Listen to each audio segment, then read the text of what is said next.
지금부터 제 135회 NRF IITP 정책 세미나를 시작하도록 하겠습니다. 저는 세미나 사회를 맡은 한국연구재단 정책연구실장 문선영입니다. 오늘 세미나는 연구개발 타당성 조사의 이해 및 개선 방향이라는 주제로 키스텝 안상진 박사님을 연사로 모셨습니다. 참고로 오늘 강의는 유튜브 생중계로 진행됩니다. 강연 중에 질의사항이 있으시면 유튜브 채팅창에 올려주시고요. 강연 후 질의응답 시간에 답해 드리도록 하겠습니다. 오늘 강연을 해주실 안상진 박사님을 간략히 소개해 드리도록 하겠습니다. 카이스트에서 물리학으로 학사, 석사, 박사학위를 다 받으셨고요. 삼성전자 책임연구원을 거쳐 키스텝 연구위원으로 재임하고 계십니다. 산업부와 과기정통부의 민간 전문위원으로도 활동하셨고요. 현재는 키스텝에서 예비 타당성 조사 1센터장을 맡고 계십니다. 그럼 안상진 박사님의 강연을 경청하도록 하겠습니다. 네, 안녕하세요. 초대해 주셔서 일단 감사합니다. 일단 제가 이걸 사실 이제 예타 초반부터 제가 이걸 해서 저는 이제 개인적으로 이 제도가 한 10년 전에 이거 처음 만들어졌을 때 한 15년 됐죠. 이제 이게 이쯤 되면 이제 서서히 없어질 줄 알았는데 이게 오히려 지금 더 복잡해지고 이제 이해 당사자들이 좀 더 늘어난 것 같습니다. 예. 그래서 초창기 때는 사실 이런 거 교육 외부에서 요청이 왔을 때 저희가 좀 잘 안 해드리고 이랬던 경험이 있는데 지금 와서 보면은 오히려 이제 이런 식으로 해서 오해를 푸는 게 서로 아마 이제 기획하시는 분들의 생각하고 예타하는 사람들의 그 관점하고는 일부 차이가 있을 수밖에 없습니다. 그래서 그런 차원에서 일단 제가 자료를 준비했고요. 그리고 저도 이제 한때는 이제 지금은 이제 예타를 좀 오래 해서 이쪽에 많이 이제 생각이 오리엔트했을지 모르지만 저도 이제 예전에 이제 R&D를 했었기 때문에 어떤 쪽에서 좀 불만이 있으시고 이런 거에 대해서 뭐 나름대로 공감을 하고 있습니다. 답은 없지만. 그래서 일단 그런 관점에 맞춰서 자료를 준비했습니다. 그래서 처음에 이제 주요 개념, 과학기술적 타당성, 경제적 타당성, 예타제도 개선하는데 제가 이제 처음에 이거 요청 받았을 때는 4번 부분에 대해서 관심이 제일 많으시다라고 했는데 이제 제일 뒤로 돌리고 이제 분량은 많지가 않은 이유가 이게 사실은 정부에서 하는 일이고 확정된 것과 확정되지 않은 것이 있는데 확정된 게 사실은 많지가 않습니다. 그럼 그 확정된 게 많지 않은 상황에서 제가 여기서 굉장히 많이 얘기하면은 이제 실현하기도 쉽고 잘못된 정보를 전달해드리기 쉽기 때문에 제일 마지막에 이 부분은 간략하게 하고 이제 일부분 첫 번째 이제 주요 개념을 이제 그냥 바로 이제 저희 예타에 대해서 말씀을 드려도 되는데 이걸 제가 먼저 말씀드린 이유가 이렇게 한 4가지로 나눴어요. 그러니까 제가 이걸 한 이유가 외부에서 R&D까지 무슨 예타냐, 타당성 조사 왜 하냐, 이건 굉장히 많은 질문을 받고, 이제 저도 초창기 이 제도 자체에 이제 인볼브 되면서, 이제 예타, 제가 2008년, 제가 키스텝에 들어온 게 2007년도인데, 그때 이제 예타 쪽으로 들어왔습니다, 처음에. 그래서 그때 2008년도에 예타가 제도화 됐죠, 법으로. 이제 그때서부터 계속 이제 처음에 이제 R&D 하다가 이쪽에 들어와서 타당성 조사를 하다 보면 이제 정체성이 혼란이 있을 수밖에 없죠. 이제 저도 비슷한 그런 그 느낌이 있었고, 그거에 대해서 그나마 이제 이게 그래도 귀찮고 성가시긴 한데 어쩔 수 없이 있어야 되겠구나라는 것을 말씀드리기 위해서 그러기 위해서 일단 이 부분을 그 준비를 했습니다. 중국 대운하에 대해서 혹시 아시나요? 중국 대운하에 대해서? 예. 아마 예? 예. 그러니까 이게 제가 왼쪽은 대운하를 듣고 오른쪽은 후버댐을 듣는데 후버댐은 굉장히 유명하죠. 이게 뉴질 정책으로 굉장히 성공한 정책의 대표 사례고 그리고 비용 편익 분석이 공공정책에 쓰여야 된다는 강력한 논거가 여기에 쓰입니다. 사전에 한번 해보니까 이게 의미가 있다는 게 계략적으로 나왔었고 이후에 비용 편익 분석을 하다 보니 이게 굉장히 큰 효과가 있었다. 물론 이제 경제 공황 때는 큰 위기가 있었음에도 불구하고 사회 전체적으로는 큰 효과가 있었다는 것을 설명해주는 대표적인 그 사례가 후버댐입니다. 유사하게 중국 대운하가 이게 약간 좀 엇갈리는 의견이 있을 수는 있죠. 이제 지금 한참 뒤에 이제 현대에 와서 이제 역사를 다시 평가해 보면은 중국이 가장 전성기 때가 당나라 때였죠. 당나라 때 경제적으로 번영을 할 수 있었던 가장 큰 이유 중에 하나가 이 중국 대운하였죠. 수나라 때 건설했던 중국의 내륙에서의 물류를 굉장히 효율적으로 만들 수 있는 수단이었어요. 그래서 중국이 경제적으로 번성을 할 수 있게 했던 가장 큰 수단이었고 여기 나온 것처럼 북송시대 때 이 대운하의 물류가 가장 전성기를 이루면서 번영을 하게 됩니다. 제가 이 말씀을 드린 이유 중에 하나가 이 중국 대운하가 사실은 처음에 기획한 게 우리가 알고 있는 거는 수양제가 이걸 건설했다라고 알고 있는데 처음 기획한 거는 양제의 아버지 문제 때 기획을 했습니다. 이 전체 그림은 584년도부터 587년도까지 했죠. 여기입니다. 이 부분. 이 부분하고 이 부분 굉장히 짧죠. 전체에 비해서 3년 동안. 그러니까 문제가 굉장히 그 수나라에서는 그래도 그 현명한 황제로 알려져 있고 이런 그림을 갖고 장차 자기네들 민족이 살기 위해서는 이게 필요하다라고 정책적으로 계획을 했습니다. 굉장히 큰 가치가 있다라고. 그런데 3년을 하다 접었죠. 이유가 뭘까요? 이걸 하면서 백성들이 너무 큰 피해를 받습니다. 중간중간에 동원을 당하면서 경제적으로 자기가 뭔가 경제 활동을 해야 되는데 국가에서 부르다 보니까 가서 일을 동원하면 자기네들 먹고 살 수도 없고 그리고 이 공사가 그 당시에는 굉장히 어려운 그런 난이도의 공사였기 때문에 많은 사람이 죽었습니다.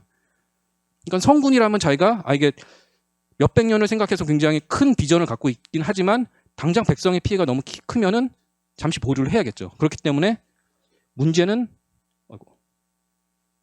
요 정도만 지금 건설하다 말았어요. 광통과 한구역이. 근데 이후에 양제가 그걸 이어받아서 5년 만에 이걸 다 완성을 해버리죠. 이 사이에 백성들이 굉장히 크게 피해를 받습니다. 경제적으로나 그다음 인명피해도 굉장히 많았죠. 그러다 보니까 양제 때 이 그 대운하를 공사하면서 백성들의 불만이 내부 불만이 굉장히 심해지게 됐어요. 그럼 정권을 유지하기가 굉장히 어렵겠죠. 그래서 했었던 것 중에 하나가 내부 불만을 그 잠재우기 위해서 고구려 전쟁을 했죠. 그리고 그게 만약에 고구려가 지고 수나라가 이겼으면 역사가 바뀌었을지 모르겠지만 우리가 알다시피 몰살당했죠. 그리고 정권이 붕괴됐습니다. 제가 이걸 처음에 말씀드린 이유가 예비타당성 조사란 건 딱 두 개의 답을 주면 되는 그 문제입니다. 어떤 프로젝트에 대해서 할 거냐 말 거냐 그거에 대한 답을 주고 그건 만약에 한다면 돈 얼마나 드냐 딱 그 두 가지의 답을 주거든요.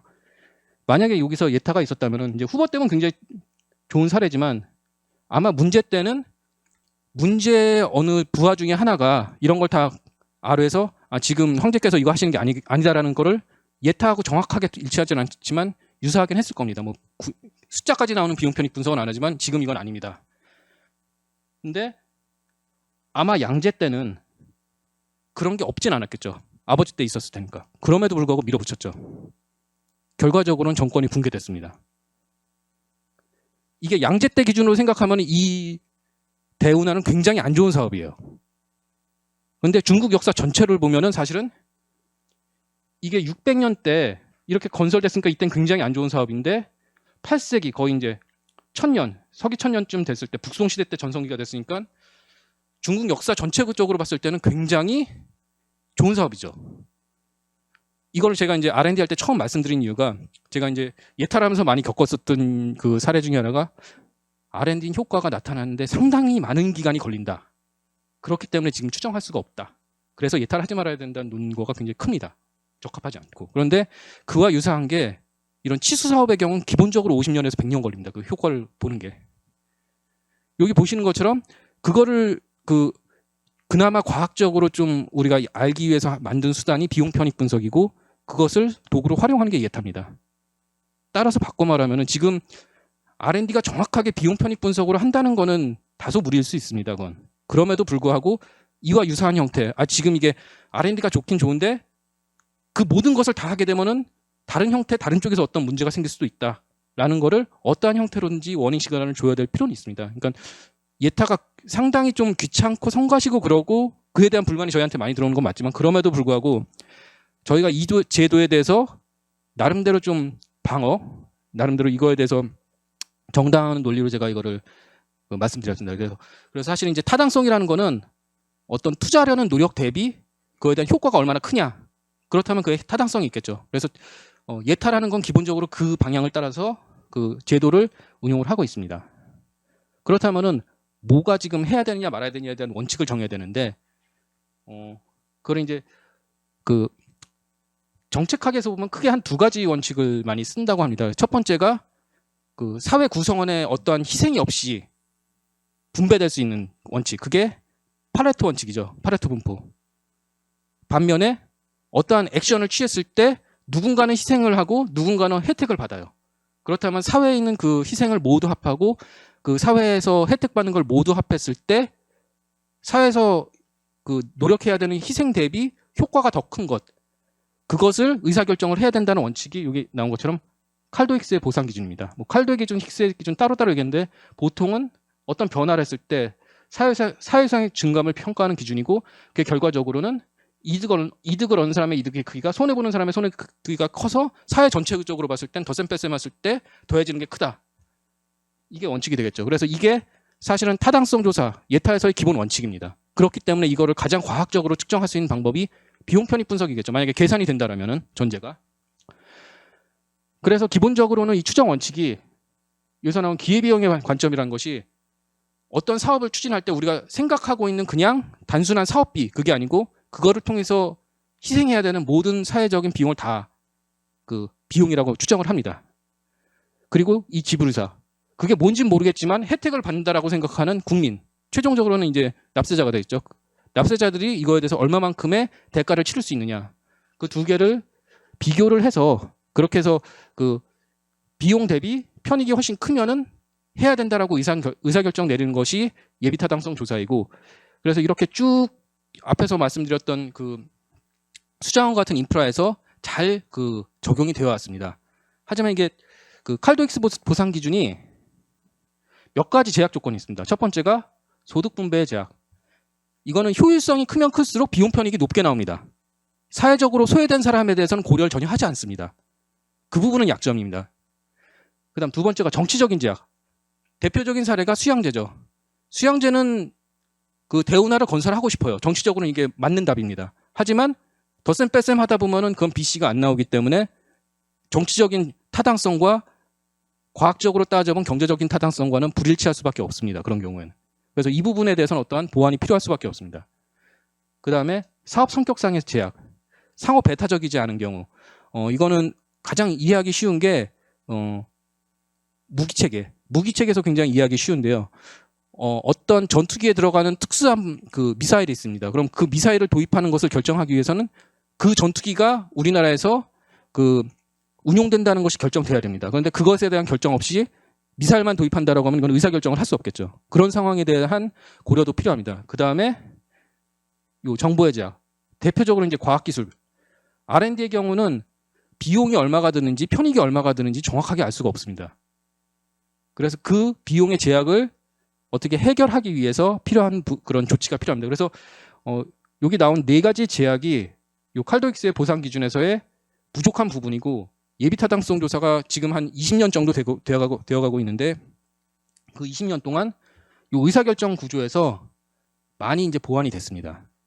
100%는 아니겠지만 보완은 됐습니다. 일단 기본 원칙이 BC를 보기 때문에 BC를 기준으로 해서 요 칼도 힉스 보상 기준이 적용됩니다. 그래서 사회적인 전체 비용 대비 전체 이익이 얼마나 되느냐, 편익이 얼마나 되는지를 계산을 하는데, 앞서 말씀드린 것처럼 이게 소득 분배에 대해서는 전혀 고려하지 않습니다. 즉 이제 대표적으로 특수평가 항목 중에 많이 들어갔는데 그게 뭐냐면은 지역균형 발전이라는 게 있습니다. 만약에 비용 편익 분석만을 엄밀하게 적용하게 된다면 사회적으로 낙후된 지역에 대해서는 투자를 하면 안 됩니다. 왜냐하면은 언제 편익이 생길지 모르기 때문에. 그 부분에 대해서 보완이 이루어지고 있고, 그게 현재로는 그 지역균형 발전 항목으로 이제 그 저기 SOCA 같은 경우는 필수 항목으로 들어가 있고, 그다음에 그 R&D의 경우에는 그것을 특별하게 고려하는 사업에 대해서는 특수하게 고려하게 되어 있습니다. 그리고 세 번째가 이제 사업이나 정치적인 제약에 의한 보완이 요 정책의 일관성 및 추진 체계. 이 사업이 어느 포지션에 있는 거고 정책적으로 얼마나 중요한지를 어쨌든 고려를 해야 되기 때문에 이게 숫자로 판단될 수 없는 부분은 사업의 어떤 정책 계획을 통해서 그 우선순위를 정하게 됩니다. 그래서 이 부분에서 고려하게 되는데 현재 좀 저희 내부에서도 약간 좀 그 딜레마가 있는 게, 사실은 여기서 정책적 우선순위를 사업 기준별로 엄밀하게 우선순위를 정할 수 있다라면은 아마 크게 이제 정치적인 타당성과 저희가 이제 분석하는 그 예타의 기준하고 일부 이제 좀 불일치가 좀 덜 있을 수 있는데, 저희가 이제 분석해본 많은 경험에 의하면은 대부분의 경우에는 정책적으로 우선순위가 높다 정도는 저희가 판단할 수 있는데 얼마나 더 높느냐, 이게 판단하기가 상당히 어렵습니다. 그러니까 사실은 이건 정책 의사결정자들이 어느 정도 결정을 해주셔야 되는 건데 이 부분은 아직 좀 한계가 있습니다. 그리고 앞에서 말씀드린 것처럼 요 과학기술적 타당성 분석, 즉 이게 R&D 사업은 정보 자체에 대해서 제약이 있습니다. 이게 뭐가 편익이고 뭐가 그 비용인지에 대해서 명확하게 알 수가 없기 때문에 그것을 화폐 가치화까지는 아니라도 그게 어떤 얼개로 구성되는지, 기준점이라는 사업 목표와 그 사업 목표에 대한 혜택이 어떤 것인지 설명해 줄 수 있는 컨텍스트에 해당하는 문제 이슈. 그렇다면 이것을 달성하기 위해 실제 무엇을 하게 되는지, 어떤 희생이 따르게 되는지에 대해서 설명하는 세부 활동 및 추진 전략, 이렇게 그 대칭이 되게 구성이 되어 있습니다. 그래서 앞에서 말씀드렸던 것처럼 칼도익스를 그대로 적용했을 때 문제가 생기는 부분은 현재 상당 부분 그 보완할 수 있게 의사결정 구조가 만들어져 있습니다. 그래서 여기까지는 이제 제가 이제 예타 왜 하냐에 대해서 나름대로 이제 한 겁니다. 그래서 정책적으로 중요한데 왜 안 되냐, 이런 구조에서 했는데도 안 되는 거예요라고 말씀을 드린 거고, 그리고 R&D에서 왜 안 되냐, 그보다 더 심한 수자원에서도 하고 있습니다. 그리고 뭐 알고 계시는 분은 알고 계실지 모르겠습니다만 그 예비 타당성 조사가 1999년도에 도입이 되었는데 R&D에서의 그 예타를 처음 경험했었던 게 우주센터 사업입니다. 나로 우주센터. 그게 2000년도에 했어요. 거의 비슷한 시기에 했기 때문에 너무 크게 이게 우리가 불이익을 당하는 것이 아니냐. 물론 좀 귀찮긴 하겠으나 그렇진 않다는 걸 뭐 미리 말씀드립니다. 그리고 이제 제도 운영 개요는 뭐 잘 아시겠지만 이 부분은 간단하게 이제 소개를 해드리겠습니다. 이 부분은 예타 대상이 어느 정도 규모가 되냐. 총사업비 500억 원 이상이면서 재정 규모가 300억 원 이상인 신규 대형 국가연구개발 사업의 타당성을 사전에 검증한다라고 돼 있고, 이런 것이 현재로는 예타 대상으로 돼 있습니다. 그리고 이거의 가장 근원을 찾아보면은 미국에서 예산을 그 편성할 때 기본적으로 성과 관리, 그 기성고 관리라는 거, EVM이라는 걸 하는 기준이 그 50 밀리언, 약 500억 정도가 되면은 그거에 대한 시설 투자비에 대해서는 엄밀하게 따지게 됩니다. 그 경우에도 자기 자체적으로 비용 편익 분석을 하게 되고, 그리고 거기를 추천로 해서 우리나라 그 국가재정법에서도 처음에 예타를 도입할 때 요 정도 규모가 되는 건 처음에 시작할 때 왜 시작하는지를 알아야 되고, 그럼 사업의 실링 규모, 예산 규모가 어느 정도 되는지는 파악을 해야겠다라고 해서 이런 그 대상 자체에 대한 그 범위를 설정을 한 겁니다. 그래서 사실 이거보다 작은 것에 대해서는 예타를 받지 않고 올 9월에 이제 제도 개선에서 발표한 것처럼 좀 더 자율성을 높이기 위해서 이게 1000억 정도로 늘려야 된다라는 게 많은 의견들이 모아졌고, 현재로는 국가재정법 개정안으로 발의가 된 상태이고, 이제 국회에서 어떻게 되느냐에 따라서 이게 진짜로 이제 시행이 될지 안 될지가 갈리게 돼 있습니다. 그리고 기준은 이제 저희가 다 공개되어 있습니다. 정통부 운용 지침, 과기정통부 운용 지침, 이거 훈령이죠. 수행통과할 지침, 이거는 제도 운영에 관련된 사항, 이것은 저희가 분석하는 기준에 대한 사항, 그리고 실제로 저희가 분석하는 사항이 각각 이제 그 기준에 따라서 돼 있고 저희가 공개되어 있기 때문에 보시면은 다 이제 확인하실 수 있습니다.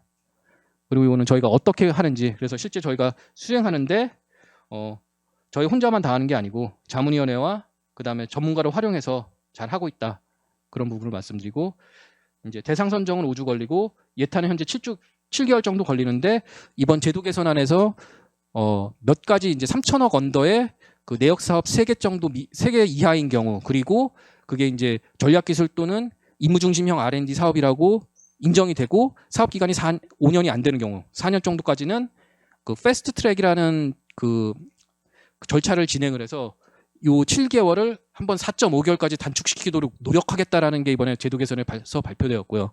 그리고 이거는 그냥 단순하게 좀 예타를 단순하게 좀 쉽게 보겠다 이런 취지라기보다는 작은 사업에 대해서는 충분히 기획이 잘 된 경우에 대해서 저희가 좀 빨리 의사결정을 내리겠다는 그런 뜻이고, 실제로 뭐 어떤 항목을 없애겠다, 이걸 그냥 쉽게 보내겠다, 그런 뜻은 아닙니다. 그래서 이거는 현재 전체적인 절차, 이런 절차로 해서 진행이 되고, 패스트트랙에 되면 이게 아마 4.5개월이 될 거고 여기서 한 2주 정도 줄어들 거로 현재 계획 중인데, 구체적인 시행안은 아직 안 나고 올해 4차, 그러니까 12월 달에 이제 접수되는 사업부터 적용이 될 예정입니다.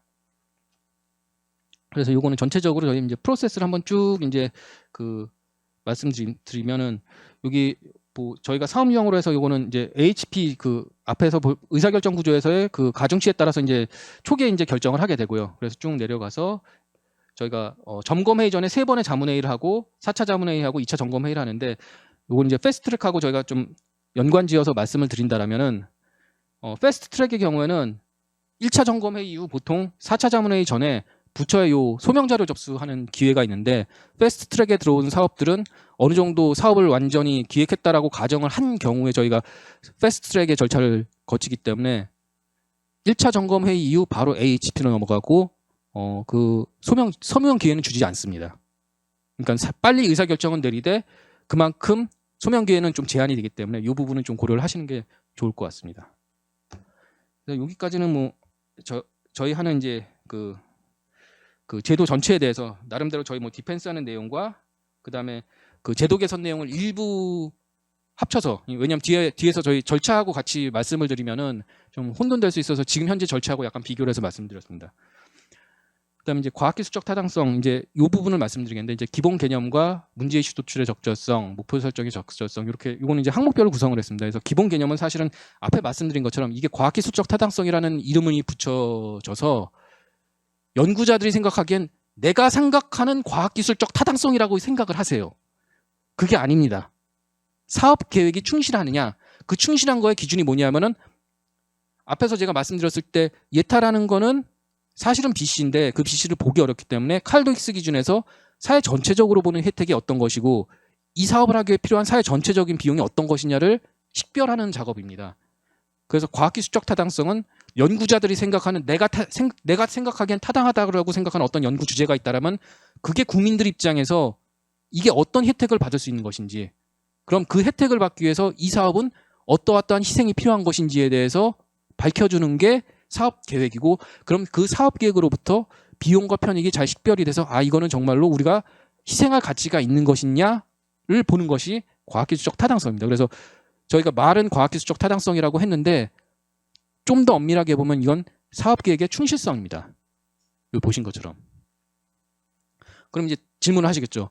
그럼 이거 사업 계획의 충실성이라고 하지 너희들 왜 과학기술적 타당성이니 뭐 기술적 타당성이니 그 얘기를 썼냐, 이제 분명히 질문하실 수밖에 없는데, 이건 제도의 역사를 통해서 말씀드릴 수밖에 없는 게, 처음에 그 R&D 예타가 도입이 됐을 때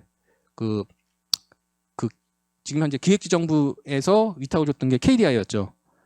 그때는 이제 정말로 이제 이런 칼도익스에서 벗어나는 그런 것을 많이 고려하지 않고 비용 편익 분석을 중심으로 했습니다. 그리고 R&D의 경우도 이런 것들은 그냥 비용 편익 분석을 위한 기초 자료지, 이게 다 끝난 다음에 예타를 해야지 이것도 설명을 못하면서 왜 예타를 받느냐, 사업하지 말아라. 그게 기본 관점입니다. 그래서 그때 이제 저희가 완전 총괄 기관이 되기 전이었고, 이제 그 약간 밀당하면서 싸우는 와중에서 이제 기획지정부에서 그러면 R&D는 뭐가 타당성이 있냐, 이게 비용 편익 분석 안 되면은 이건 예산 실지 말아야 되는 게 아니냐라는 게 기본 자세였고, 그럼 R&D에서 타당성 볼 수 있는 걸 내놔야지 우리가 뭘 의사결정을 하지, 그냥 이것만 갖고 그냥 저기 뭐 전문가 몇 명 불러갖고 하는 거 갖고 우리가 할 수 없지 않겠냐라고 해서, 그래서 사실은 명칭을 이렇게 했습니다. 왜냐하면 사업계획의 충실성, 사업계획의 적절성은 그 당시 기준으로 했을 때는 비용 편익 분석을 위한 기초 자료였습니다. 제도적으로. 그렇기 때문에 만약에 그런 명칭을 사용했다면 사실은 이게 연구자들이 우리는 이 주제가 있는데 이 주제가 왜 국민들한테 중요한지에 대해서 설명할 수 있는 기회 자체가 제공되기가 어려웠었죠. 그래서 사실 그런 히스토리 때문에 이게 사실은 사업계획의 충실성이라는 것을 의미함에도 불구하고 단어가 이렇게 한 10년 정도 유지가 되어 온 겁니다. 왜냐하면 주로 이제 이거에 대해서 혜택을 받으시는 분들은 과학기술과 관련된 연구자들이었기 때문에 단어는 이렇게 잡았습니다. 그래서 이게 이제 내가 생각하는 기술적인 타당성이 아니고 국민들에게 설명하기 위한 사업계획의 충실성이라고 하면 그 다음에 나머지가 이해하기 쉬우시겠죠. 그럼 여기서 누가 참여를 하고 누가 혜택을 보고 누가 희생을 보고 얘의 정체성이 무엇이냐, 이거 왜 해야 되는지, 그 다음에 그럼 이게 집행이 되면 어떻게 움직일 거고 어떻게 작동될 거고 어떻게 관리할 것인지, 이거에 대해서 잘 설명을 해야 됩니다. 그래서 저희 세부 지침에서의 분석 항목 보면은 사업 목표, 얘 정체성이 뭐냐, 그걸 기준으로 이게 왜 해야 되는지, 그럼 어떻게 할 것인지, 이 세 가지가 가장 키입니다. 그래서 이걸 기준으로 설명을 하셔야 되고 그 부분에 대한 근거를 만들어 오는 것이 사실상 과학기술적 타당성의 가장 중요한 그 준비 작업에 해당이 될 것입니다. 그래서 요거는 제가 이제 다른 교과서에 있는 거를 가져왔는데요. 그래서 이게 사업이 이게 왜 해야 되느냐, 국민들에게 왜 해야 되는지를 설명을 하기 위해서는 이 작업이 어느 정도 완성이 돼야 됩니다. 이제 여기 오기 전에 저기 실장님께서 이제 컨설팅 업체 잠깐 말씀하셨는데, 제가 강력하게 말씀드린 게 일손이 부족할 때는 컨설팅 업체 쓰시는 거는 괜찮은데 사업의 정체성은 그분들 못 만들어 오신다고. 그분들한테 그냥 다 의존하시면은 이제 사업이 이제 산으로 가고 이제 완전 망가진다고. 요거는 굉장히 중요한데 요거를 잘 못하기 때문에 그럽니다. 전략적 이슈를 발굴하고 이게 국민들에게 왜 중요한 것인지를 설명을 못해요. 컨설팅 업체들은. 근데 이걸 하는 거는 처음에 이 어떤 R&D라는 그런 사업 계획이라든지 기술 개발이 필요하다라고 제시했던 연구자들, 그분들은 이게 국민들이 어떤 혜택이 줄지에 대해서 가장 잘 아시는 분들이에요. 물론 그분들이 기술 분야에 딱 국한돼 있어서 좀 외부를 못 보시는 분들이 가끔은 있을 수 있지만 기본적으로 뜻을 세웠기 때문에 그분들이 가장 잘 아십니다. 그래서 지금 우리의 현 상태가 있고 앞으로 가야 될 방향, 요거 자체가 현재 우리의 미래 방향이겠죠. 그런데 현재 뭔가 제약이 있어요. 그럼 이 사이에 갭이 있겠죠. 이걸 제대로 알고 계시는 분은 그쪽 연구자들이고, 연구자들이 모여있는 쪽에서 좀 리더급 연구자들, 그분들이 제일 잘 아시죠. 그래서 이거를 가장 구체적으로 설명을 하고 여기서 받게 되는 혜택이 어떤 것이기 때문에 지금 당장은 눈에 안 보이지만 뭐 5년 뒤, 10년 뒤 좀 더 뭐 넘어가서 아까 뭐 한 100년, 200년 그 뒤에 우리가 어떤 것을 혜택으로 얻을지 그거를 처음 잘 설명을 할 수 있어야지 첫 단추가 잘 껴집니다. 그리고 이걸 잘 구체적으로 식별하는 것이 문제 이슈를 잘 식별하는 과정입니다. 그래서 보면은 이 전략적 이슈라는 게 뭐 형식적으로는 수학 분석 같은 걸 많이 해요. 근데 그 수학 분석에서 정말로 그 고민 있게 하는 거는 그 조직에 대해서 자기가 참여해 있으면서 거기서 일어나는 굉장히 다양한 사건들을 겪는 사람들이 가장 잘 알고 있습니다. 그래서 어떤 조직, 연구를 하게 된다면 그 연구자 커뮤니티, 그걸 활용하는 커뮤니티, 거기에 대해서 그 관련된 지원하는 에이전시들, 굉장히 많은 그 조직들이 관여를 하게 되겠죠. 그럼 그 조직과 관련된 외부 환경, 뭐 부처들이 있을 거고, 그 자원에 관련된 규제를 한 쪽이 있을 거고, 그다음 경쟁자들, 뭐 산업적인 경쟁자들도 있을 거고, 연구적인 경쟁자들도 있을 거고, 그다음 부처 간의 경쟁자들도 있겠죠. 그런 것을 전부 다 고려를 하고, 그다음 실제 우리가 현 상황 앞에서 이제 보시면은 이 부분이죠. 지금 우리가 어디 있는지, 어떻게 갈 수 있는지, 요거를 지금 식별하는 거를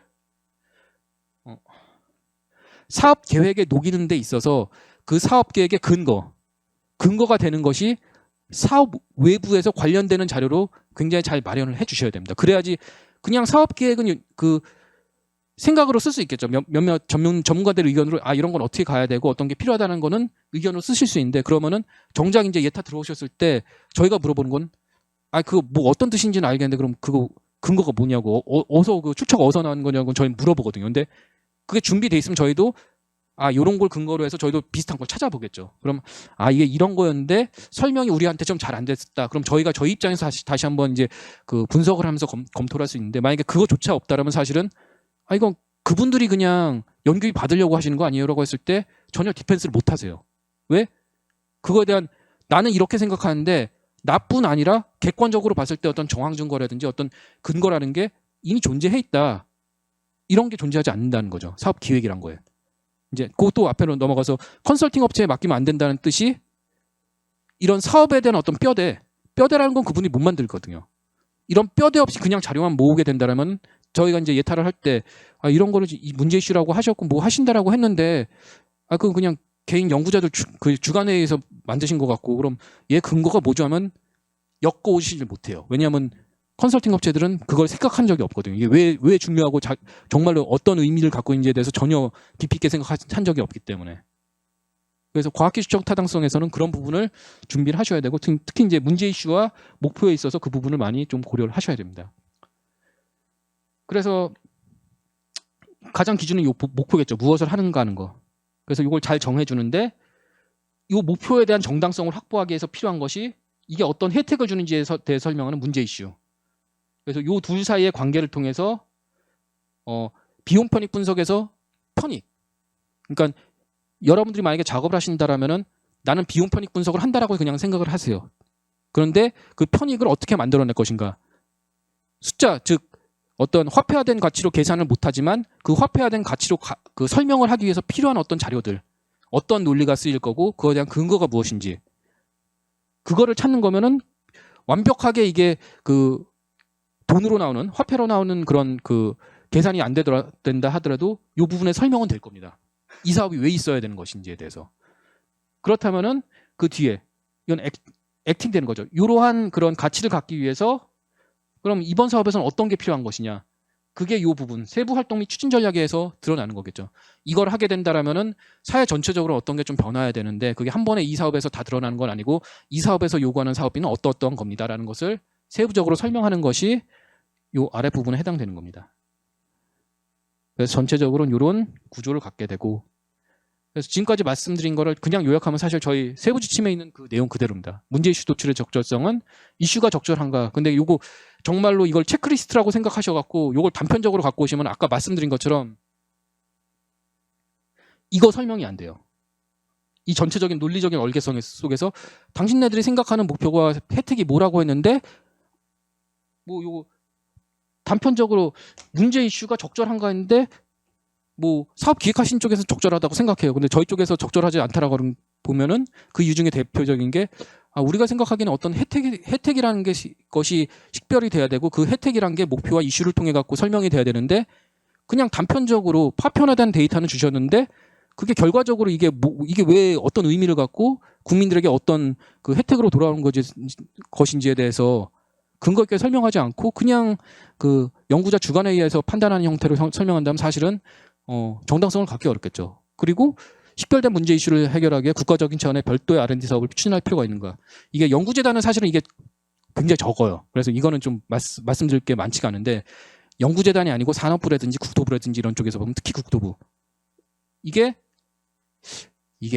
가령 예를 들면은 ITS 사업의 굉장히 고도화라고 하는데 이게 고속도로에다가 그냥 센서 붙이는 거랑 크게 다르지가 않아요. 사업 내용을 보다 보면. 그럼 이거 그냥 인프라 사업으로 하시면 되지 왜 R&D로 하시냐에 대해서 답을 못 하시거든요, 그분들이. 그런 경우가 꽤 많고 뭐 이게 과기부 사업들은 상대적으로 그런 그 사례가 거의 없긴 한데 타부 사업은 이게 꽤 많습니다. 그래서 저희가 이런 걸 집어넣고 각각의 뭐 주로 나오는 게 그래서 이 연관관계 요거 그냥 단편적으로 하시면 여기서 거의 걸리세요. 설명이 안 되거든요. 혜택이랑. 그다음 또 이 활동하고 요거하고 연관관계가 안 되면은 이게 이 활동은 굉장히 크게 잡았는데 혜택이랑 별로 관계없는 것들이 들어가면 저희가 막 이제 칼질을 많이 하죠. 이제 예타하다 최종 뭐 통과되는 것도 보면은 처음에 기획했던 것 대비 예산을 굉장히 많이 축소되는 경우가 많이 있어요. 그의 대부분이 기획을 하실 때는 연구자들한테 뚝 수요 조사 돌려갖고 그분들이 하시고 싶은 걸 모아오거든요. 근데 근본적으로 이게 해야 되는 이유하고 맞닿아있지 않은 경우가 꽤 많이 있어요. 그럼 사실은 이거 그냥 이 사업에서 안 하시고 다른 사업에서 그냥 예산 남는 데서 하시면 되지 않아요? 라고 저희가 이제 말씀드린 겁니다. 그래서 이 전체적인 게 뭐 체크리스트처럼 보시는 건 괜찮은데 이런 연관관계, 논리적인 거 그런 것들을 잘 만드시고 결과적으로는 이게 나중에 잘 돌아갈 수 있다는 것을 입증을 해주셔야 됩니다. 그래서 앞부분을 제가 좀 길게 했는데요. 그래서 뒤에 거는 별게 없습니다. 그래서 문제 이슈 도출의 설명 적절성은 사실상 뭐 추진 당위성, 문제 해결의 필요성 이게 굉장히 좀 어려운 말도 있는데 쉽게 제가 설명을 드리면은 비용 편익 분석에서 편익이라는 것을 계산하기 위한 전 작업입니다. 숫자로 안 나와도 되니 적어도 이게 논리적으로 어떤 로직에서 나온 거고 어떤 레셔널에서 도출이 된 거고 그리고 그게 최소한 어떤 근거를 통해서 우리가 확인할 수 있는가. 사업 목표는 마찬가지입니다. 그래서 그 편익 또는 비용을 식별을 해야 되는데 그 기준점이 뭐냐? 이 사업의 정체성은 무엇이냐? 그것에 해당되는 내용입니다. 세부 활동 및 추진 전략은 앞에서 말씀드린 것처럼 그래서 그 어떤 이 사업의 정체성을 갖는 무언가를 제시를 해주셨는데 그럼 얘를 달성하기 위해서 우리가 어떤 희생이 필요한 것인가? 그걸 식별하기 위한 레셔널과 그 다음에 그 근거 자료를 제시해달라는 그 내용이 여기 있습니다. 그래서 저희가 근거 확보 못하면 타당성 없음. 뭐 시간 선후 관계로 봤을 때 이거 그냥 저기서 다른 연구자 분께서 하시고 싶은 건데 그냥 여기다 끼워놓고 뒤에 연계는 안 되는데요. 이거 성과 활용이 안 되는데요. 막 그런 리포트도 나갈 겁니다. 그리고 여기서 조금 특이한 게 저희 이제 기술 지정형, 비지정형 키스텝은 다 하고 있는데 주로 이제 스태피는 기술 비지정에 현재 특화시켜서 많이 하고 있습니다. 요것도 명칭을 기술이라는 명칭으로 해서 또 이게 굉장히 혼돈이 있는데 사실상 이 기술 비지정형이라는 게 기술이 없거나 기술 뭐 RFP 없다는 게 형식적으로는 그렇게 구분을 하긴 하는데요. 현실적으로는 추진 체계로 구분을 합니다. 즉 자유공모형으로 추진하든지 풍목이라든지 어떤 기술의 범위만 덜렁 이렇게 주어지고 사실상 그 연구자 또는 이노베이터들, 혁신 역량을 강화시키기 위해서 혁신 주체들이나 혁신 조직들을 어떤 식으로 머처시킬 것인지 그런 것에 대한 내용이 주로 기술 비지정형입니다. 그래서 아마 기술 비지정형은 기술을 구체적으로 디파인하는 것도 중요하긴 하지만 더 중요한 게 여기서 말하는 어떤 범주와 품목 또는 기술 범위 그것과 관련된 연구 집단 또는 어떤 연구자들 그 규모가 얼마나 되고 이분들이 늘어날 것인지 줄어들 것인지 이분들이 다른 쪽에서 대체될 수 있는 사람들인지 아니면은 꼭 이런 사업을 통해 갖고 뭐 육성을 시켜야 되는 상황인 것인지 이런 것을 좀 구체적으로 해주시지 않으면은 대응하실 때 굉장히 어려울 것입니다. 왜냐하면은 사업 계획 자체가 기술 지정형 대비 구체적으로 쓰기가 힘들어요.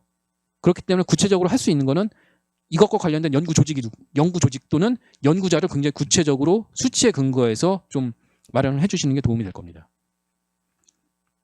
그래서 여기까지는 제가 이제 과학기술적 타당성을 했고 이제 뒤에는 이제 경제적 타당성과 제도 개선에 대해서 이제 간략하게 또 말씀을 드리겠습니다.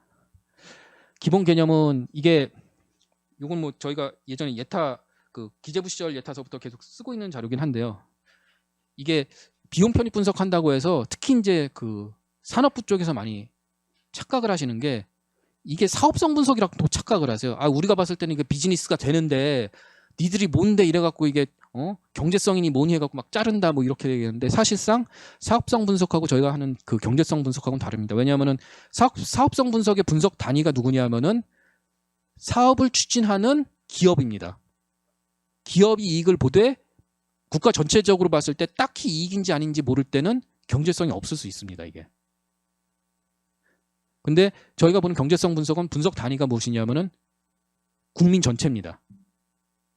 국민 전체가 보는 혜택을 기준으로 하기 때문에 목표 자체가 좀 더 공공적인 걸 많이 보게 되고 그리고 비용 자체도 국민 전체가 희생하게 된다라면은 그 희생까지 전부 다 합치게 됩니다. 그래서 산업부에서 가끔 하시는 그 재무성 분석과는 여기서 사실은 이 부분 이게 재무성 분석과는 다르기 때문에 그런 형태로 갖고 오실 때 좀 저희가 그 적용하는 분석과는 좀 차이가 있을 수밖에 없다는 걸 말씀을 드리고 그리고 기획하시는 분들한테 꼭 말씀드리고 싶은 게 근거 자료, 비용 편익 분석의 근거 자료는 과학기술적 타당성 분석 결과로 입증이 돼야 됩니다. 왜냐하면 앞에서 말씀드린 것처럼 얘가 기술적으로 타당하냐 보는 게 아니고 사업 계획이 충실하냐를 본 겁니다.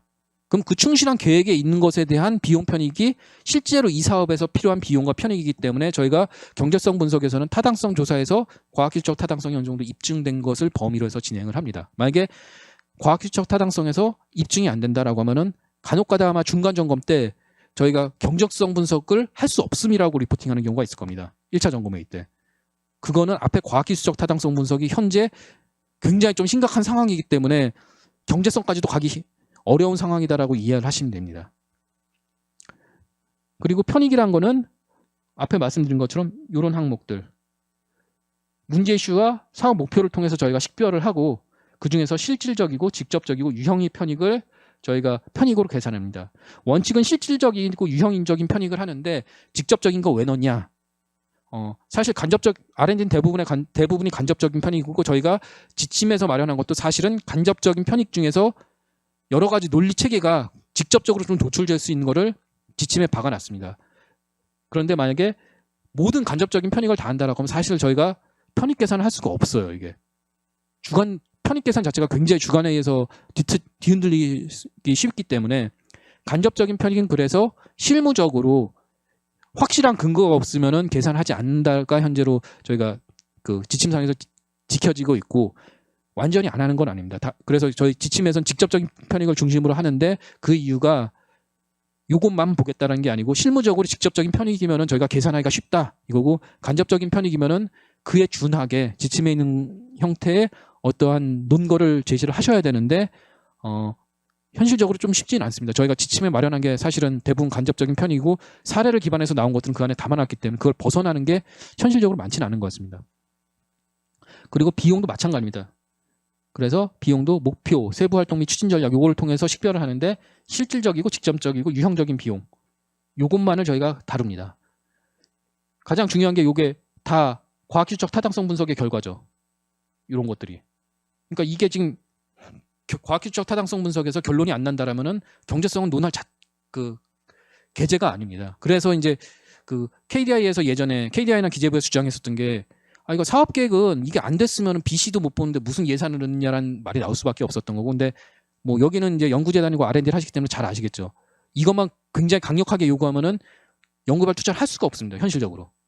그래서 요거는 상징적인 숫자로 BC가 어느 정도 된다. 상징적인 거로 어느 정도 되고, 비용 효과만 상징적으로 어떻게 되고, 왜냐면은 R&D 앞부분에 있는 건 굉장히 이해하기가 어렵기 때문에 저희가 상징적인 숫자로 경제성 분석에 대한 상징적인 숫자를 만드는 거고, 상당히 많은 내용은 과학기술적 타당성 분석에서 이게 왜 혜택이 되는 거고, 이게 어떤 부분에 문제가 있고, 이걸 위한 희생은 어떤 게 필요하고, 이런 게 많이 드러나게 되어 있습니다.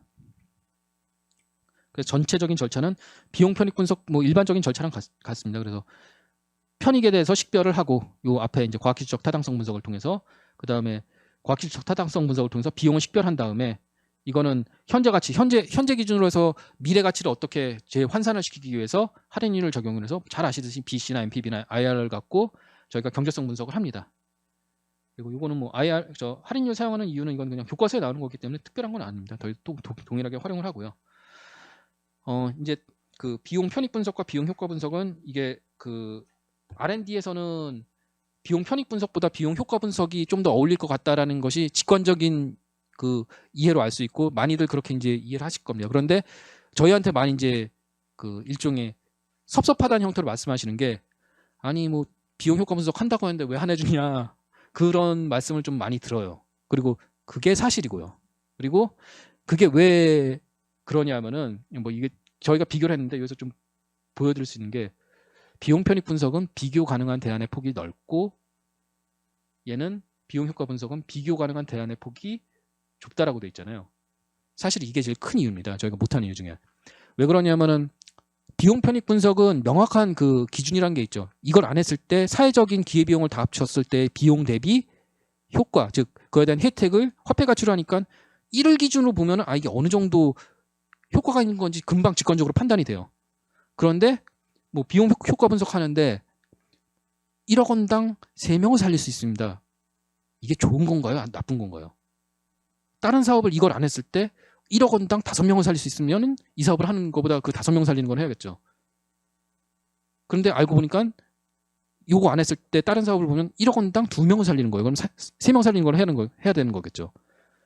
비용 효과 분석은 비교 가능한 대안의 폭이 좁다는 것 중에 제일 큰 게, 이 사업 안 했을 때의 대안이라는 게 있어야 돼요.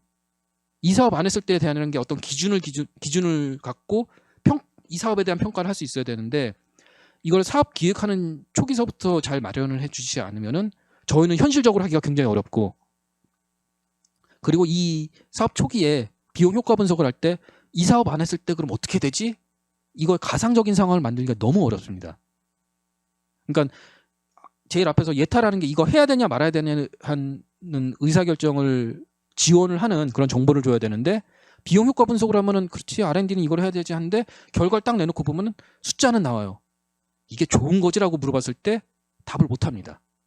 만약에 그런 답을 할 수 있는 경우라면 저희가 적극적으로 이 부분을 하려고는 하고 있어요. 막 준비를 하고. 근데 대부분의 경우에 보면은 BC를 하기가 너무 힘들어요. BC가 안 나와요. 그래서 비용 효과 해주세요 하면은 저희 이제 직접 그 말씀은 못 드리지만, 아니 비용 편익이 안 나오는데 비용 효과가 나올 수가 있나요? 이게 지금 사업 기획 자체가 그거에 대한 기준선을 만드시지 못한 상황에서 지금 이렇게 됐는데 저희도 안타깝습니다라고 말씀을 드릴 수밖에 없어요. 그러니까 만약에 비용 효과 분석을 준비를 하신다라고 하면은 비용 편익 분석 이상으로 좀 더 고민을 하셔서 이 사업 안 했을 때 뭐가 되고 그거 대비 이 사업이 어떻게 좋은 것인지에 대해서 좀 더 고민을 많이 하셔야 됩니다. 그렇기 때문에 컨설팅 업체 맡기지 마세요. 이런 거는. 그분들은 숫자적으로 맞춰오는데 갖고 오면 저희한테 금방 걸러져요. 왜냐하면 고민을 안 하셨기 때문에. 그 정도 정보는 저희도 다 갖고 있고, 저희가 모르는 정보를 하신다면 진정한 연구자들이 갖고 있는 무언가를 갖고 오셔야 될 겁니다. 근데 만약에 갖고 오신다면 저희가 항상 이건 준비가 돼 있기 때문에 굉장히 기쁘게 받아들이고 있습니다. 하지만 뭐 기획하시는 게 굉장히 급하잖아요. 그래서 만들어 오시지 못하는 게 상당히 좀 아쉽긴 합니다. 그리고 총사업비와 총비용, 요거는 이제 개념상 저희가 말씀드리려고 하는 거고요. 총비용은 총사업비와 구분이 되고, 요 총사업비라는 게 사실상 예산 요구의 기준 비용, 이제 예산 요구하셨을 때, 예타 요구하셨을 때 받아가시는 비용, 그거에 해당되고, 총 비용은 뭐냐면 저희가 이제 앞부분에서 의사결정할 때 사회 전체적으로 이 사업을 통해서 희생되는 비용이 무엇이냐, 그걸 따져야 된다고 했죠. 그거 대비 편익을 봐야 되기 때문에 그것에 해당되는 것이 총 비용입니다. 그래서 경제성 평가할 땐 기준 비용이 총 비용입니다. 그래서 예타 보고서를 보시면은 총 사업비에서 받아가는 것 대비 총 비용은 굉장히 크게 잡혀 있을 겁니다. 그 이유가 그건 사실상 사업으로 주진 않지만 사업비로 주는 건 아닌데 이 사업을 하게 됨으로 인해서 부대적으로 더 사회적으로 어떤 비용이 들어가는지를 전부 다 식별해서 저희가 이제 계산엔 산입을 합니다. 그래서 비용 추정 절차는 이 부분은 과학기술적 타당성을 통해서 특징을 하고 분류체계 결정해서 기초자료 수집과 원가 동의를 결정을 해서 원가 추정 방법론을 하고 분석 결과를 도출한다고 하는데 기본적으로 사업의 규모라는 거는 과학기술적 타당성 분석에서 거의 나옵니다. 그리고 비용 분석에서 저희가 주로 하는 게 단가 추정인데 이제 많이 이제 또 저희한테 이제 그 불만을 제시하는 것 중에 하나가 왜 NTIS 평균 단가로 하냐? 이게 물가 상승률도 안 되고 이게 잘 안 맞는데 왜 너희들 그거로 하냐 해서 일부러 사업비 깎으려고 그러는 거 아니냐라고 그러시는데 그 기준 중에 하나가 이게 국가가 계약하는 거기 때문에 협약이긴 하지만 협약도 사실상 큰 범주 안에서 계약 안에 들어가죠. 단지 이제 성격이 좀 다를 뿐이죠. 국가계약법 시행규칙 7조에서 우선순위를 따르도록 돼 있습니다. 그래서 그 7조를 보면은 이제 이건 좀 뒤에 할게요. 이제 그 7조 기준을 갖고 하는데 일단 이 사업에 대해서 이게 왜 이 예산이 들어가냐에 대해서 설명을 해야 되기 때문에 저희가 보는 건 원가 계산서를 기준으로 하는데 원가 계산서는 RFP에서 굉장히 꼼꼼하게 잘 만드셔갖고 만약에 이 과제의 평균적인 금액이 이 정도 된다라는 거를 명확하게 설명을 해주신다라면 사실은 저희가 NTIS를 적용하지 않습니다. 왜냐하면 그게 법에 그렇게 돼 있습니다. 근데 대부분의 경우에는 RFP에 단가는 적어놓으세요. 그럼 저희가 물어보죠. 이 단가 어디서 나오셨어요? 하면은 RFP에 있잖아요. 하면은 계속 도는 거죠. 저희가 물어본 건 RFP에서 이게 왜 나왔는지에 대한 근거를 물어보는 건데 우리는 이 사업비에 한 근거를 RFP를 통해서 했다라고 답을 하시는 거래 갖고 그렇게 되면 이제 단가가 NTIS 과제의 평균 단가로 쳐지게 되죠. 그 이유 중에 하나가 저희는 적어도 이제 이거에 대한 근거를 찾을 수는 없는데 뭐 전문가를 통해서 이런 걸 만들어 오셨다라고 하니까 저희가 지금 유사 사례 추정할 수밖에 없죠. 그리고 그 유사 사례가 NTIS가 되게 됩니다. 그리고 그게 여기 나와 있어요. 비용 관련된 추정이 여기 다 나와 있고 그래서 아까 말씀드린 단가의 기준이 원가 계산을 할 때는 단위당 가격은 다음 순서에 의해야 한다. 1항이 거래 신뢰 가격 또는 통계법 제15조에 따른 지정기관이 조사하여 공포한 가격이라고 돼 있는데 연구개발 과제에 대한 그 어떤 단가가 통계로 나오나요? 이렇게 해서? 그렇지가 않죠. 그러니까 저희가 이 단가 기준을 쓸 수가 없습니다. 현재는. 그 다음에 쓸 수 있는 게 요겁니다. 10조 1호 내지 3호의 1 규정에 의한 가격, 감정 가격. 감평사들이 이런 거 평가해 주지 않죠. 이거 쓸 수 없습니다. 유사한 거래 신뢰 가격. 그 다음 쓸 수 있는 게 저희가 이거예요. 2번. NTIS. 근데 만약에 그 사업을 기획하실 때 RFP에서 그냥 단순하게 숫자 써오시지 않고 그 숫자가 나오게 된 근거들. 이 단가가 왜 이렇게 비쌀 수밖에 없는지에 대한 근거가 견적 가격으로 통해서 뭐 어떠한 근거를 통해서 설명이 된다라고 하면 사실은 그거는 지금 저희가 유사 가격으로 할 그게 아니죠. 얘는 그 유사 가치가 아닌 거니까. 그러니까 그것까지 만들어 오시면은 단가를 아마 저희가 계산을 할 때 좀 더 이제 좀 현실에 맞게 사업 기획하신 쪽에 맞게 저희가 계산을 할 겁니다.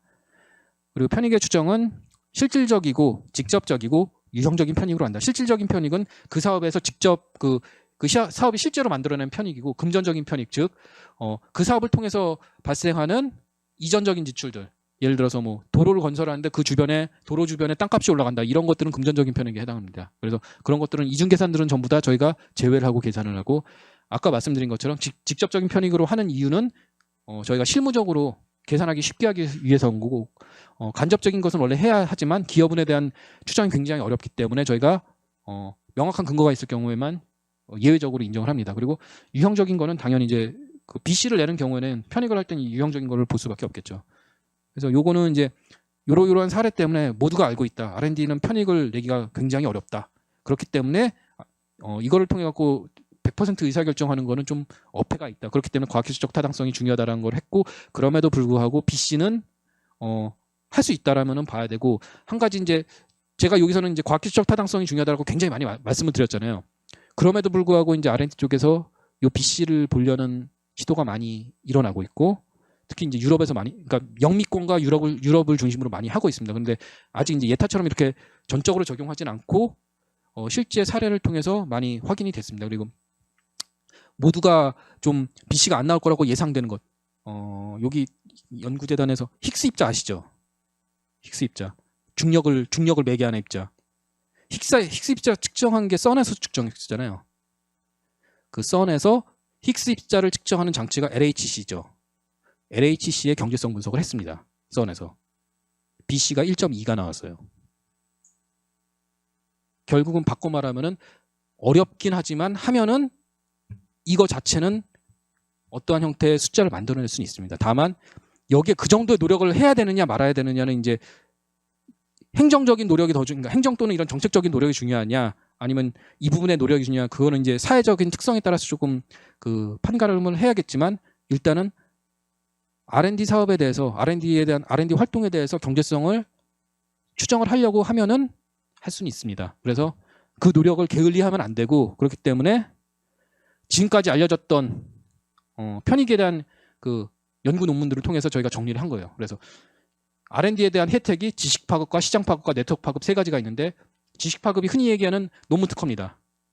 이게 숫자로 잘 안 나와요. 이거는 그래서 저희가 여기 나온 것처럼 효과 분석이 됐을 땐 쓸 수 있는데, 돈으로 이게 화폐로 전환되기가 굉장히 어렵고, 앞에서 말씀드렸던 썬에서도 요거에 대한 측정은 논문의 인용을 통해서 했습니다.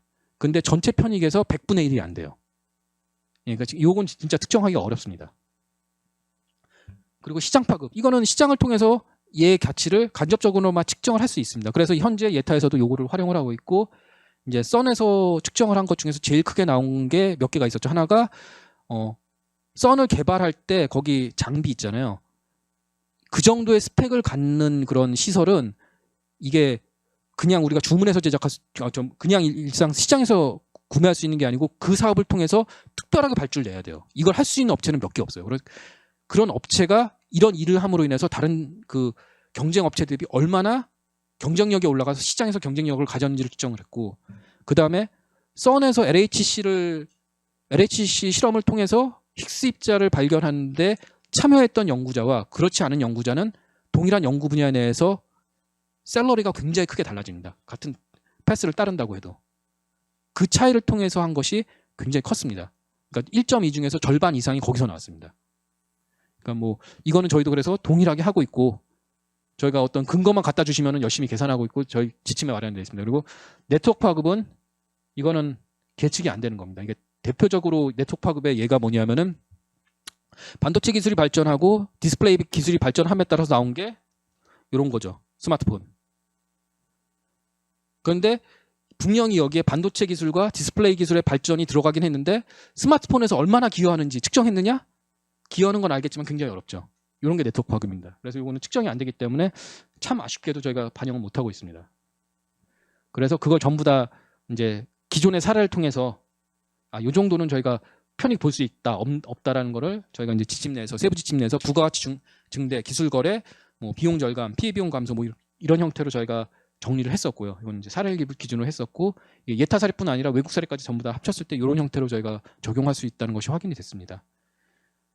그래서 이렇게 저희가 그 세부 지침 내에서 편익의 추정 방법을 이렇게 나눠놨는데, 이게 여러분들 복잡하게 해드리려고 하는 게 아니고 R&D 사업 자체가 편익을 추정하는 게 굉장히 어렵기 때문에 여기서 맞는 거를 중심으로 따라가세요. 어떤 편익은 어떤 게 맞고 어떤 편익은 그걸 각각 맞춰 가시면은 그나마 좀 나오는 방법들이 있습니다. 그러면은 그 방법을 사용하면 그나마라도 이게 계측하기는 힘들지만 계측을 어느 정도는 할 수 있으니 그렇게 해서 만들어 오시면은 저희가 최대한 반영을 하겠다라는 취지고, 그럼에도 불구하고 이게 편익이 나눠져 있기 때문에 앞에서 말씀드린 것처럼 실질적인 편익이 아닌 이중 계산의 우려가 존재하는 경우는 중복 적용하지 않고 이제 별도로 계산한다라는 것이 저희가 원칙입니다. 그 대표적으로 이제 요 비용 저감인 경우에는 가치 창출과 좀 오버랩되는 경우가 굉장히 많이 있거든요. 그래서 사실은 이제 R&D의 경우는 사회적인 비용을 감소하는 형태의 편익이 많이 발생하게 되는데, 그거를 요 가치 창출과 같이 하게 된다면 두 개가 서로 좀 연결된 경우가 많아서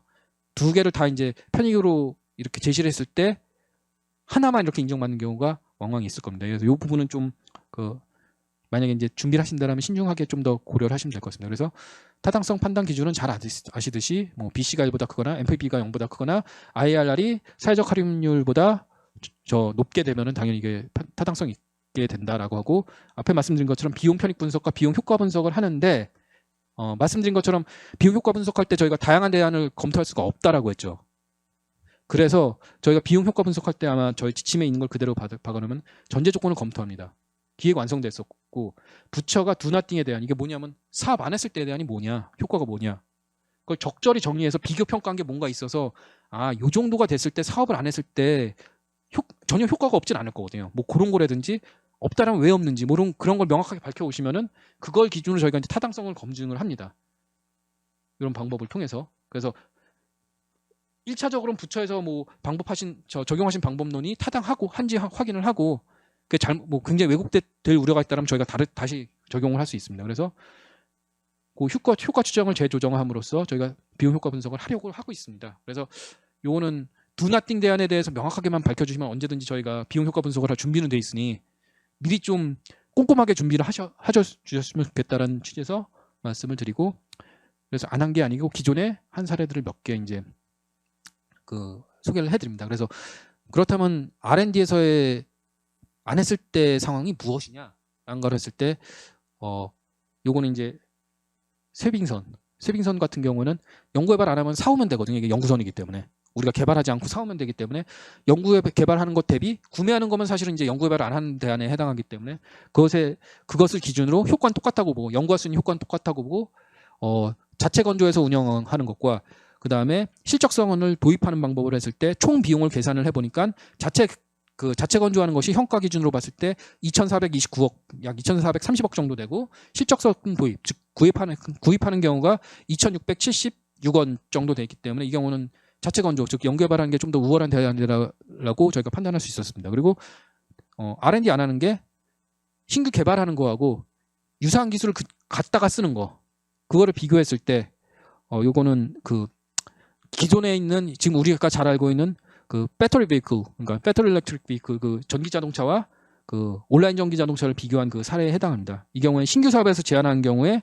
비용 자체가 훨씬 더 많이 들기 때문에 저희가 이제 당시에는 이제 예타 보고서 내에서 기존 기술 즉 순수 전기차를 하는 게 훨씬 더 유리하다는 형태의 비용 효과 분석을 한 사례를 소개해 드렸습니다. 그래서 여기까지는 이제 제도 개선 전반에 이제 예타 제도에 대해서 이해하는 걸 제가 말씀드렸고 이제 관심 있으실 제도 개선에 대해서 이제 넘어가겠습니다. 4대 추진 방향 이거는 이제 정부에서 하는 일이기 때문에 제가 했다라기보다는 이제 혁신본부 내에서 어떤 방향성을 갖고 있냐.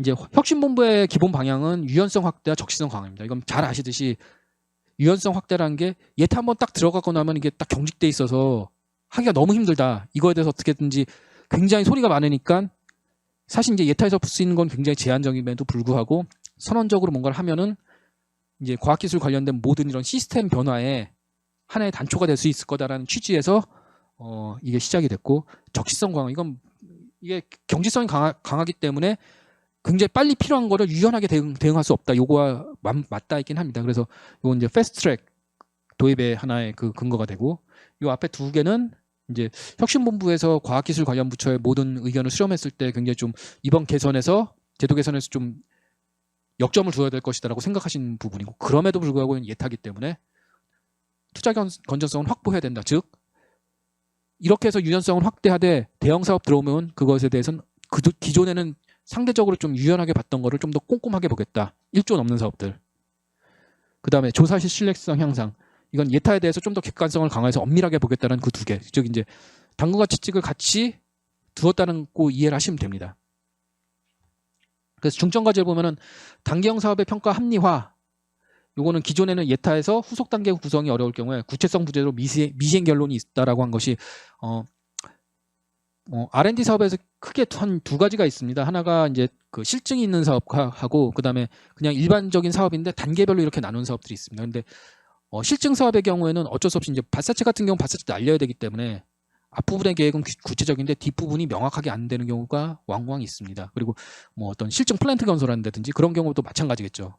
그런데 현재 R&D 제도상 그런 특정 어떠한 실증이 필요한 시스템 개발에 대한 앞부분의 R&D만을 별도로 관리하는 규정이 현재는 별도로 존재하지 않습니다. 그냥 지금 있는 혁신법 내에서 어떻게 관리를 해야 되기 때문에 상대적으로 좀 애로사항인 것이 현실적입니다. 그래서 그런 사업의 경우에는 실제 예산이 제일 많이 드는 게 체계를 통합하는 쪽에서 예산이 많이 들거든요. 그리고 그거는 구체적으로 나오기가 어렵고 현재 R&D에선 사업 기획하는 단계에서 그렇다면은 그 뒷부분 잘라내고 앞부분에 현재 R&D가 필요한 부분이 있고 그 부분이 확실하게 식별되고 예타 규모 이상이다라면은 한번 이건 사업 목표하고 원래 했던 취지하고 크게 불일치되는 부분이 있지 않으면은 긍정적으로 검토할 수 있게 대안 구성 하나의 근거를 마련하겠다. 기존에는 이게 전체 통으로 봤을 때 뒷부분이 이게 불확실하니까 날리는 경우가 일부 있었습니다. 그래서 그 부분에 대해서 애로사항을 해결하겠다는 것이 하나고, 그다음 단계형 사업 1단계하고 2단계하고 3단계 하고 보통 그런 사업들은 2단계, 3단계 내용이 없습니다. 그렇게 되면은 이제 전체적으로 사업이 미시행되는 경우가 있었고 어떤 경우에는 앞에 있는 것만 잘라서 가는 경우가 있었습니다. 근데 지금은 이 개선 사항에서는 그걸 좀 더 명확하게 해서 대안을 구성할 때 구체적인 앞부분에 대해서 한번 보고 그게 부처해서 그 부분만 가는 것도 괜찮다라고 용인을 한다라면은 그 부분에 대해서만 타당성을 인정하는 걸 한번 검토하겠다. 이런 것이 기본적인 취지입니다. 그래서 원래는 사업이란 것이 제출된 사업계획서에 있는 그 범위를 기준으로 판단을 해야 되는데 R&D는 그걸 명확하게 하기 어렵기 때문에 구체적으로 할 수 있는 것만으로 봤을 때 예타 대상이고 현재 의사결정을 하는 것이 경제사회적으로 봤을 때 훨씬 더 이득이라고 하면은 그것을 기준으로 판단하겠다는 것이 첫 번째 과제이고, 그 다음에 기술 비지정형 사업의 활성화. 이거는 여기서 이제 연구재단에서 스태피 쪽에서 기술 비지정형으로 예타를 받으신 분들이 좀 있죠. 이제 많은 불만 중에 하나가 기술 비지정이라고 했는데 기술 비지정이 뭔지 잘 모르겠고 어떤 기준으로 하는지 잘 모르겠고 근데 가서 하는데 자꾸 우리 보고 잘못했다라고 한 그런 의견들이 좀 많이 있었던 걸로 저희가 알고 있습니다. 그래서 이거는 그걸 좀 더 명확한 좀 문서화시키고 좀 더 확실하게 구분할 수 있는 무언가를 만들어서 기술 비지정에 대해서 갖고 있는 오해들 그 부분을 좀 더 풀어가는 형태로 가져가겠다. 왜냐하면 명확하게 지침이란 게 있으면 그걸 기준으로 오해를 안 하시고 이게 기술 비지정이더라고 이렇게 지원을 안 하실 수도 있고 아니면 이거에 맞춰서 기획을 하셨을 텐데 그거에 대한 명확한 기준이 없기 때문에 현재로는 그래서 지침 내에서 그 부분을 좀 더 구체적으로 만들어 보고 지금 만들어진 상태는 아닙니다. 일단 그런 외부 의견이 있기 때문에 현재 스태피 쪽에서 숙제가 주어졌습니다. 그걸 좀 더 구체화시키라는 형태. 그래서 그런 형태 가이드라인을 별도로 할 수 있게 어떤 지원을 하려는 노력을 하겠다. 그게 두 번째고, 그다음에 세 번째가 많이들 이제 제일 이번 그 제도 개선에서 그 우호적인 평가를 받은 게 중간 평가를 통한 시행 사업의 계획 변경을 허용한다. 경지성을 풀기 위해서 이거를 굉장히 좀 많이 좋게 생각을 하셨는데 사실 이제 저희도 제도적으로는 이게 필요하다고 생각합니다. 그리고 예타 제도 개선에서 이걸 넣긴 했는데 여기서 보면 사업 계획 변경이 필요하다고 인정될 경우 특정 평가 등을 거쳐 계획 변경을 허용한다라고 해서 예타라고는 안 했잖아요. 그렇죠? 이게 예타 제도가 있기 전에 즉 그 총익계상 형태로 R&D가 투자됐을 때는 이게 자율적으로 됐습니다. 현실적으로. 근데 지금 국가재정법 바뀐 걸 보시면 알겠지만 총익계상에 연구개발 사업 넣을 수가 없어요. 총익계상 자체를 굉장히 줄이는 추세입니다.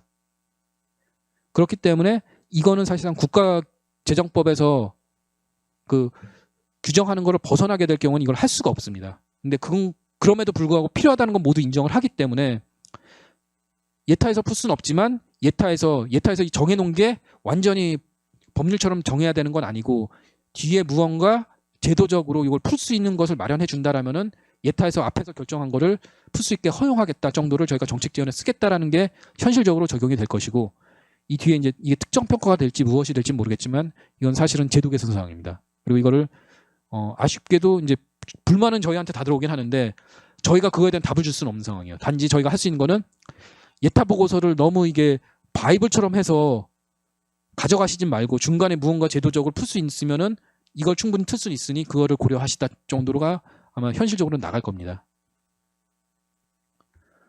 그 다음에 4번은 국가재정법위원회 개정사항이죠. 총사업비 500억을 1000억으로 상향하겠다. 이렇게 되면은 기존에 500억 내에서는 자율적으로 운영되던 게 1000억으로 늘어나니까 굉장히 좀 괜찮은 조치 중에 하나죠. 근데 아직은 법 통과가 안 됐으니까 확정은 안 되지만 굉장히 좀 긍정적으로 보고 있는 것 같습니다. 그렇다면 이렇게 풀어준 것만 좋냐? 반면에 이제 그 대형 사업에 대해서는 조사를 강화하겠다. 즉 뭐냐면은 지금은 그 규모 1조 이상 되고 그 다음에 기간이 6년이 넘는 사업에 대해서는 사전 검토를 합니다. 예타 들어오기 전에 이 사전 검토를 받지 않으면 아예 예타 신청을 할 수가 없어요.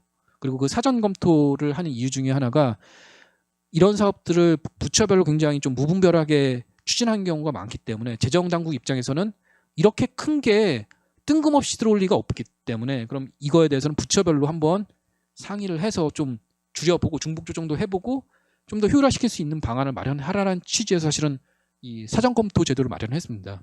이거는 이제 저희 키스텝에서 하는 건 아니고 이제 혁신본부 또는 기재부에서 그런 형태로 운영을 하는데 이걸 운영을 하다 보니까 거의 이제 다음번에 우리 이 정도 규모로 예타 들어올 거니까 준비해 이 정도로 지금 운용이 되고 있습니다. 그런데 그런 사업들의 뭐 특정 모 부처의 무슨 사업 이렇게 얘기하기는 좀 그렇지만 그런 사업들을 보다 보니 예산 산정 근거들이 상당히 미흡하게 제출되는 경우가 많아요. 2조 3조 하는데 RFP가 덜렁해갖고 뭐 몇천억 했는데 이게 뭐지 하면은 우리 전문가들이 몇천억 필요하대요. 그러니까 도대체 왜요? 몇천억이란 게 어디에서 나온 겁니까? 하면 그냥 전문가들이 그러는데 뭐 어떻게 하냐면 전 조사할 게 없죠. 굉장히 조사하기도 부담되고 저쪽에서는 중요하다라고 갖고 왔으니 서로 좀 이제 의견이 좀 상충되는 경우가 있습니다. 그래서 그런 형태의 대형 사업에 대해서는 필요시 의견을 제시해서 접수 보류해서 못 들어오게 하겠다. 이게 정말로 이제 조사할 정도로 어느 정도 무언가를 갖춰온 상태라면은 그래도 한번 이제 규모를 줄이든지 어떻게 뭐 조사하면서 교통 정리가 될 수 있을 텐데 보통 조단이 넘어가는 거는 윗분들의 어떤 정책적인 아젠다에 의해서 결정이 되는 경우가 많고 그럼 그 아젠다가 예산하고 일치되지 않는 경우가 꽤 많거든요. 그럼 그건 조사를 할 수가 없죠, 현실적으로. 그래서 그런 부분은 보류하겠다는 게 기준은 상향하되 좀 엄밀하게 볼 건 엄밀하게 보겠다는 게 하나의 취지입니다. 그다음에 신속조사 방식, 주요 정책 관련 이게 현재는 주요 정책으로 되어 있는데 아마 그 지금 많이 이 주요 정책과 관련된 키워드가 아마 전략기술 또는 아마 임무중심형 R&D 뭐 이런 것들이 지금 많이 얘기되는데 아직 구체화되지는 않았잖아요. 그러니까 그게 어느 형태로 정책이 형성될지는 지금 제가 확실하게 확답을 드리긴 어렵겠지만 진짜 정부에서 중요하게 R&D 중에서도 정말로 중요하게 생각하는 그런 것들 중에서 시급성이 인정이 돼서 빨리빨리 가야 되는 것들에 대한 것들은 일정 규모 이하, 즉 3천억 원 이하면서 단위 그 내역 사업이 3개 이하면서 5년 이하의 사업에 대해서는 예타 조사의 절차와 기간을 단축해서 아까 이제 말씀드린 것처럼 7개월을 4.5개월로 줄이겠다. 그렇다면은 지금 연말에 신청되는 게 사실은 잘해야 그러니까 뭐 내년 예산 때 심의할 때 들어갈 수 있고 그다음에 1차 때 하는 건 거의 불가능한 상황인데 만약에 신속 조사로 들어오게 된다라면은 이렇게 작으면서 어느 정도 기획이 잘 돼 있는 사업들 그런 사업들은 그냥 그 1차에 바로 이제 넣으면은 예타 신청하면 신속 조사로 해서 예산까지 갈 수 있게 하겠다라는 게 하나의 취지입니다. 그리고 그거에 대해서는 현재 계속 준비 중에 있습니다. 워낙에 기획이 안 된 사업들의 경우에는 저희가 볼 수가 없고 이 기간을 맞추기 위해선 앞에서 말씀드린 것처럼 점검회 하고 나서 그거에 대해서 소명하고 또 한 번이 그에서 악유를 하시게 된다라면은 이건 기간이 늘어나기 때문에 이 제도 자체의 그 취지와 완전히 어긋납니다. 그래서 이거는 그 아쉽긴 하지만 소명 자체를 받지 않고 바로 저희가 봤을 때도 이 정도면 그냥 예타에서 꼼꼼하게 뭐 이렇게 그 괜히 딴지 거는 것보다는 이런 건 있는 것만 확인하고 그래서 보다 보니까 저희도 비슷하게 결과가 비슷하게 나옵니다. 이 정도로 굉장히 기획이 잘 된 거는 그냥 빨리 보내겠다 이런 취지입니다. 그다음 신뢰성 제고를 위한 조사하고 평가 요소의 객관성을 확대한다는 게 지금 뭐 그 종평위에서 재정분과 이건 이제 기재부 쪽에서 저희 그 과기정통부 혁신본부의 그 예타 위탁 평가를 하면서 나온 것 중에 하나가 너무 이제 경제성 안 본다. 그게 과학기술부 가다 보니까 그래서 그 부분에 대한 그 하나의 보완 조치로 재정분과를 신설해서 좀 더 엄밀하게 볼 수 있는 분들이 AHP에 들어가게 하겠다 정례적으로. 그 다음에 총괄이 의사결정에 필요한 사전검토 소위를 운영을 해서 과학기술적 전문성을 강화하기 위해서 굉장히 좀 그 기술 전문가들이 많이 참여가 필요한 사업들에 대해선 이제 처음에 예타를 시작할 때 총괄위원회 내에서의 의결을 통해서 이 사업은 꼭 사전검토를 받아라. 그래서 소위를 운영하라고 저희한테 지시를 받으면 저희가 그건 관련된 학회나 관련된 전문가들을 필수적으로 운영을 하도록 지금 제도를 했습니다. 그다음 동료 평가를 확대 적용한다는 것은 이제 그런 형태의 이제 기술 소유를 지금도 열심히 하고 있는데 좀 더 체계화시켜서 하겠다라는 향후 이제 과제를 이제 표시를 한 겁니다. 그래서 각각의 이제 과제별로 적용되는 시점이 단계형 사업 평가의 합리화는 올해 12월부터 그러니까 22-4차부터 하고요. 그다음 기술 비지형 사업의 활성화는 23-1차 이거는 사실상 그 기술 비지형 지침이라는 것이 한번 와야 되고 지금 현재 저희가 갖고 있는 세부 지침 내에서 어떤 형태로 반영이 돼야 될지에 대한 논의가 필요합니다. 근데 스태피 내에서 어느 정도 지금 연구가 진행이 되고 있는 상황이기 때문에 연구의 결과가 있다라면 지금 바로 적용을 할 수 있지만 그 기간이 필요해서 이거는 3년도 1차서부터 일단 잠정적으로 내년 3월부터 적용하는 거로 돼 있고 이제 나머지 과제들 3, 4, 5, 6, 7까지는 전부 올해 12월 그 접수되는 그 사업부터 전부 적용될 예정입니다. 예, 이상으로 제가 준비한 건 다 마치겠습니다.